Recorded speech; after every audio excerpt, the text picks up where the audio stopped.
Jazz come in with a record of 30-24, coming off a month of January. They went 11. Gobert controls, and off we go. To be sidelined with that hamstring tightness, got pulled out of that game against Houston as Mitchell was able to. Like Mitchell to have to make his first bucket as a jump shot, not to the rim. You like that first feed inside, 2-4 by Jackson, and another turnover here for the Suns. But here we are already into February. Have been up top deflections since December at nearly 17 per game. As the Jazz able to run off the Suns miss.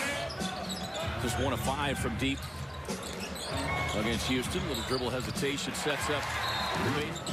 The Suns would look to get him going here early as Josh Jackson able to explode past 8.5 minutes for Phoenix. Ayton working off the elbow and a good last 2 games, shooting just 17% from beyond the stripe as Bridges inside using his length and can't get it. So the Suns coming in with active hands of their own on the defensive end. Jackson up ahead to a wide open DeAndre Ayton, acquired earlier in the year. Back in a Jazz uniform, doing what he does.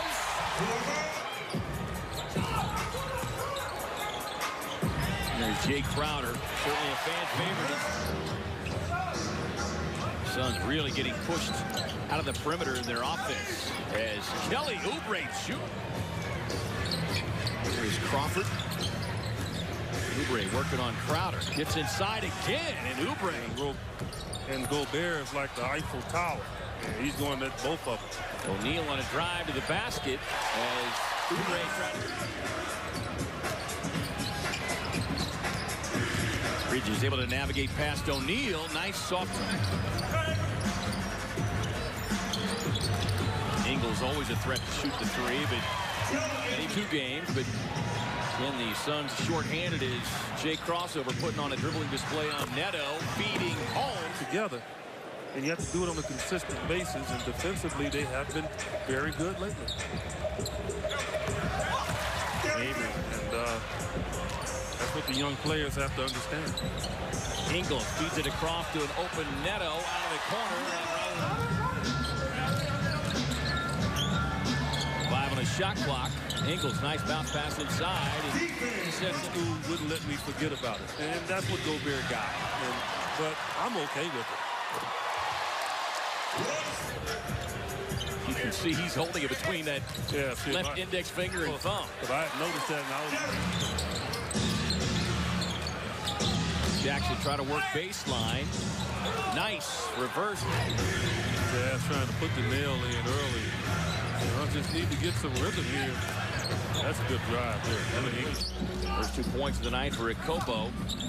Had just limited minutes against the Rockets as Gobert able to slip it up to mid-range pull-up there from Daniels left short. Here comes Mitchell barreling to the basket. Nobody stops him, and reigning slam dunk champion. He will not be participating in this year's slam dunk contest. He's jacking that opening quarter. Utah does a good job of anybody in the league at guarding the 3-point line. Jackson looking for the and one to his crown. He'll be on the drive, finds Mitchell, and back outside to Oubre. Crossover on Rubio, and count the hoop. 4 over the last 3+ minutes. Mitchell trying to get on the hip of Bridges, but he closed off the lane, but kicks it. Oubre gets across, but Gobert wins that battle after Oubre had beaten him twice earlier. And Gobert finishes off, gets the block, and then the flush. Well, in most years, as Josh Jackson dives in there and gets the steal, lobs it up to Holmes. You don't get those type of looks. Terrific delivery right there. Holmes going to the block with 13 points in his 18 minutes. Gobert up top. Contact from behind, and Gobert will go to the line. So part that may have brought him to tears, CJ, because he lost out on $1 million bonus as Josh Jackson connect. When you think about it not being in your bank account, a couple of hundred make me cry. So man, he should have been on the floor. Don't force it. Ayton, quick shot, and won't get the bounce. Big fella trying to stay with it, and he does. And Jackson diving into the passing lane, comes up with a steal. He's the rookie at Kobo. Put their foot on the gas in the second quarter. Phoenix got really active. Mitchell and Bender, who got the start tonight, clears the Rubio miss. Deep three on the way from Mikal Bridges, and from the team has really been able to feast on those turnovers. As Mitchell sneaking 5 on the shot clock. Rubio gets bumped by a Kobo. Young players watching. When you set the screen, more times than not, you're going to be the one that gets the ball. Jackson works off the screen, lob it up inside to Ayton. You're just not going to get that very often with Gobert, but they get it back. And this one, Mitchell with a quick pull-up and gets that one tonight here on their home floor. Kobo getting past Mitchell, sets up Jackson for the three-point look, and down to 5. Oubre making the move. Swings it out to Daniels. Daniels just does let it go and score. T.J. Warren and obviously Devin Booker. And that just gives you a lot of confidence on the road as well. Points per game. O'Neal with 8 off the bench tonight. Jackson right at Hitters out there. I mean, guys like that that did not have great mechanical shooting stroke, but was very good everywhere else. Evans to home. He in the second half is the Suns' foot speed against the slower foot Utah team. Ingles on the drive. Just kind of back to a 7-point game here. Oubre Jr. able to get the advantage and uses it in his 24 minutes tonight.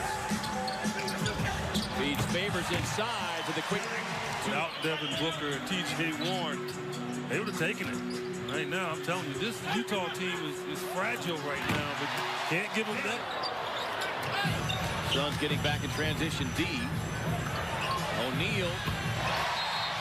It's the early timeout from head coach Igor Kokoskov. And I thought a good timeout to try to settle his team down and make them keep an eye on the backboard. Kissed it off the glass. 9 points for Bridges. Back out to Ingles. Closer to 40. But wide open, that percentage automatically goes up. Jackson working hard from December to mid-January. They lost the most recent game to the Rockets as they find he has ascended with his offense. 13th pick overall. Jackson feeding DeAndre Ayton. Give his head after that one. Now he's a leaning tower of Pisa. Mitchell ducks up and under. As Kobo throws it away. O'Neal will get the those entry passes, whether they're high or low. Return and fire from Ayton off the base. As officials, as humans, will oftentimes have long-term memory. Well, in a forgetful gene. I mean, have some heat on it. Gobert swings it into the corner for an open back to where he has spent 3 seasons as the assistant with Quinn Snyder, his longtime friend. As Ayton, it was Quinn Snyder who ultimately brought Igor from overseas. His first trip to Igor at the University of Missouri back in 99. And even maybe steal this thing as the final seconds tick off here. Special thanks as always to our fabulous crew, our director, the great Dan Siegel, producer Bob Adlock, Johnny Mack back in the truck tonight, along with the tremendous work of one Eddie Dean and the sound wizard himself, Bob.